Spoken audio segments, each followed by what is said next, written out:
Welcome to education idea. आज এই ভিডিওত class 6 ৰ সোশিয়াল সায়েন্সৰ পৰা কিছুমান ইম্পৰ্টেন্ট কোৱেশ্চন ডিসকাস কৰিব লৈছো। এটো সেকেন্ড পাৰ্ট হয়। আগৰ পাৰ্টটো যদি চোৱা নাই চেনেলৰ প্লেলিষ্টত গৈ চাব পাৰিব।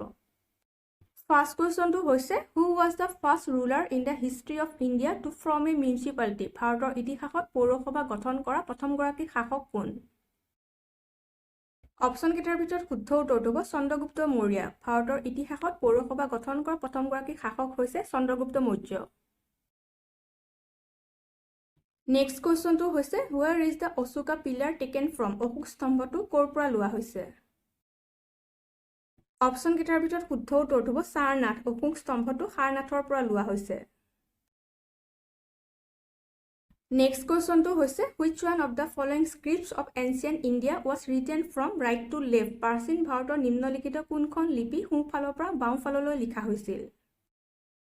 অপশন কেইটাৰ ভিতৰত শুদ্ধ উত্তৰটো হ'ব খৰুস্থি। প্ৰাচীন ভাৰতৰ খৰুস্থি লিপি সোঁফালৰ পৰা বাওঁফাললৈ লিখা হৈছিল।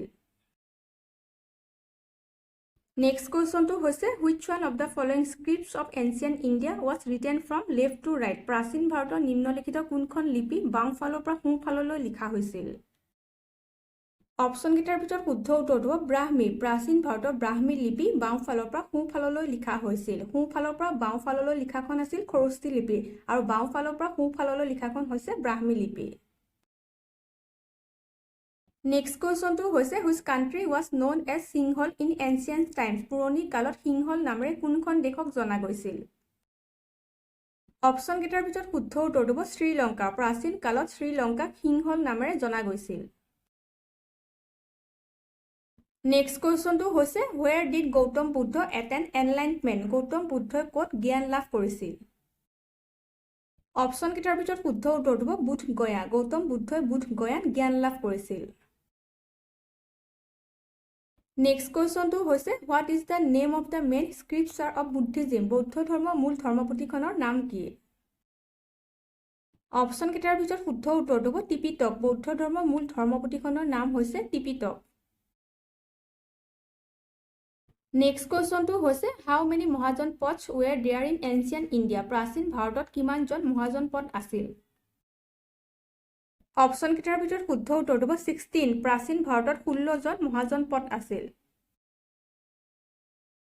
নেক্সট কোৱেশ্চনটো হৈছে who did the Aryans consider to be the best deity? আৰ্যসকলে কাক শ্ৰেষ্ঠ দেৱতা বুলি মানিছিল? অপশন কেইটাৰ ভিতৰত শুদ্ধ উত্তৰটো হ'ব ইন্দ্ৰ। আৰ্যসকলে ইন্দ্ৰক শ্ৰেষ্ঠ দেৱতা বুলি মানিছিল। নেক্সট কোৱেশ্চনটো হৈছে which of the following metals was not used in the Indus Valley civilization? Sindhu উপত্যকাৰ সভ্যতাত তলৰ কোনটো ধাতু ব্যৱহাৰ হোৱা নাছিল? অপশন কেইটাৰ ভিতৰত শুদ্ধ উত্তৰটো হ'ব আইৰণ। সিন্ধু উপত্যকাৰ সভ্যতাত লু ব্যৱহাৰ হোৱা নাছিল। নেক্সট কোৱেশ্চনটো হৈছে the Indus Valley civilization was discovered in which year? Sindhu সভ্যতা কোন বছৰত আৱিষ্কাৰ হৈছিল? অপশন কেইটাৰ ভিতৰত শুদ্ধ উত্তৰটো হ'ব 1921। 1921 চনত সিন্ধু সভ্যতা আৱিষ্কাৰ হৈছিল। নেক্সট কোৱেশ্চনটো হৈছে the main occupation of the people of Indus Valley civilization? Sindhu সভ্যতাৰ লোকসকলৰ মূল জীৱিকা কি আছিল?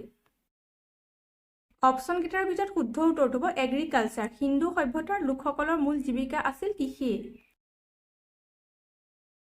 নেক্সট কোৱেশ্চনটো হৈছে what is the total number of তীৰ্থংকৰছ in Jainism? Jain ধৰ্মৰ মুঠ তীৰ্থংকৰৰ সংখ্যা কিমান?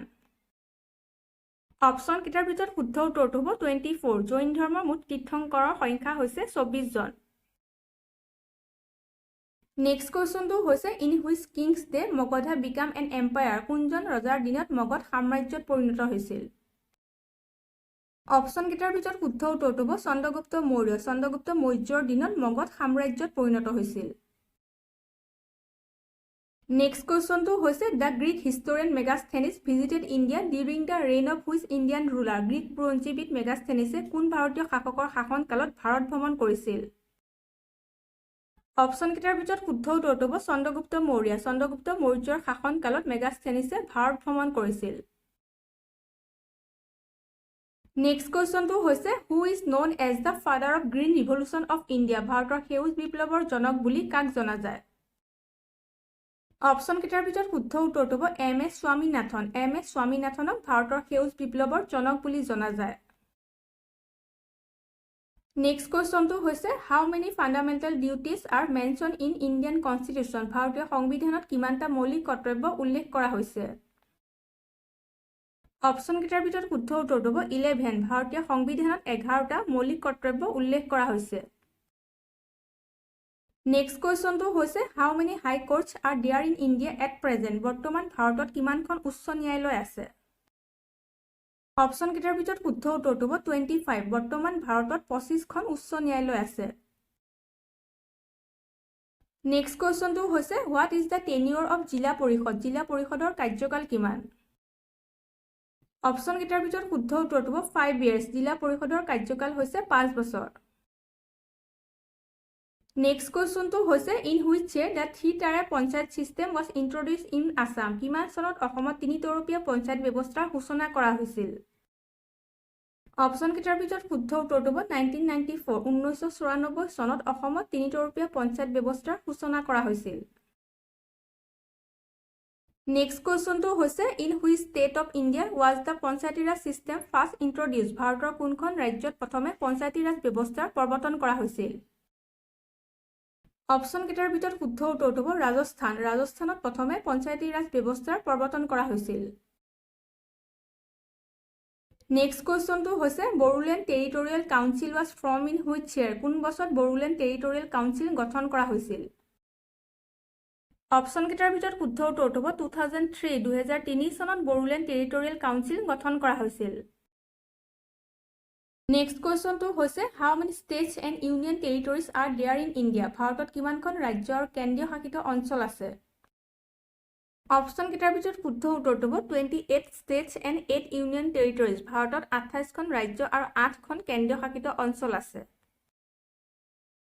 নেক্সট কুৱেশ্যনটো হৈছে in which state is Lothal currently located Lothal বৰ্তমান কোন ৰাজ্যত অৱস্থিত অপশ্যনকেইটাৰ ভিতৰত শুদ্ধ উত্তৰটো হ'ব গুজৰাট লুথাল বৰ্তমান গুজৰাটত অৱস্থিত নেক্সট কুৱেশ্যনটো হৈছে Kalibangan is currently located in which state Kalibangan বৰ্তমান কোন ৰাজ্যত অৱস্থিত অপশ্যনকেইটাৰ ভিতৰত শুদ্ধ উত্তৰটো হ'ব ৰাজস্থান কালিবাগান বৰ্তমান ৰাজস্থানত অৱস্থিত নেক্সট কুৱেশ্যনটো হৈছে who was the founder of Mauryan dynasty Maurya ৰাজবংশৰ প্ৰতিষ্ঠাপক কোন আছিল অপশ্যনকেইটাৰ ভিতৰত শুদ্ধ উত্তৰটো হ'ব চন্দ্ৰগুপ্ত মৌৰ্য মৌৰ্য ৰাজবংশৰ প্ৰতিষ্ঠাপক আছিল চন্দ্ৰগুপ্ত মৌৰ্য নেক্সট কুৱেশ্যনটো হৈছে where is Sudarshan lake located Sudarshan হ্ৰদ ক'ত অৱস্থিত অপশ্যনকেইটাৰ ভিতৰত শুদ্ধ উত্তৰটো হ'ব গুজৰাট সুদৰ্শন হ্ৰদ গুজৰাটত অৱস্থিত নেক্সট কুৱেশ্যনটো হৈছে who among the following build the Sudarshan lake নিম্নলিখিত কোনে সুদৰ্শন হ্ৰদ নিৰ্মাণ কৰিছিল অপশ্যনকেইটাৰ ভিতৰত শুদ্ধ উত্তৰটো হ'ব চন্দ্ৰগুপ্ত মৌৰ্য সুদৰ্শন হ্ৰদ নিৰ্মাণ কৰিছিল নেক্সট কুৱেশ্যনটো হৈছে what was the name of the Buddhist monk who was initiated by emperor Ashoka সম্ৰাট অশোকে দীক্ষা লোৱা বৌদ্ধ সন্ন্যাসগৰাকীৰ নাম কি আছিল অপশ্যনকেইটাৰ ভিতৰত শুদ্ধ উত্তৰটো হ'ব উপগুপ্ত সম্ৰাট অশোকে দীক্ষা লোৱা বৌদ্ধ সন্ন্যাসগৰাকীৰ নাম আছিল উপগুপ্ত নেক্সট কুৱেশ্যনটো হৈছে who was the author of ইণ্ডিকাৰ লেখক কোন আছিল অপশ্যনকেইটাৰ ভিতৰত শুদ্ধ উত্তৰটো হ'ব মেগাস্থেনিছ ইণ্ডিকাৰ লেখক আছিল মেগাস্থেনিছ আজিৰ ভিডিঅ'টো ইমানতে শেষ কৰিছোঁ আগৰ ভিডিঅ'বিলাক যদি চোৱা নাই ক্লিক কৰি চাব পাৰিব থেংক ইউ